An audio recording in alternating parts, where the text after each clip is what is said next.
Calon Presiden nomor urut 1 Anies Baswedan berdebat dengan calon Presiden nomor urut 2 Prabowo Subianto perihal putusan Mahkamah Konstitusi terkait batas usia calon presiden dan calon wakil presiden yang diputuskan beberapa waktu lalu.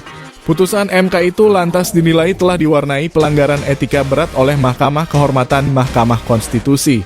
Namun menurut Anies, Prabowo tetap mendaftar bersama Gibran Rakabuming Raka pada 13 November 2023. Anies bertanya perasaan Prabowo ketika ada permasalahan etika dalam putusan itu.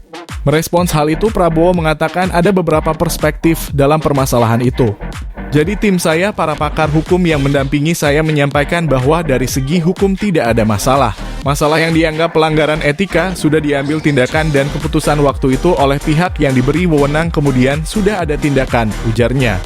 Lebih lanjut, Prabowo mengatakan apabila rakyat tidak suka Prabowo Gibran tidak usah dipilih dalam pemilu nanti. Prabowo mengaku tidak takut jika tidak punya jabatan. Itu katanya.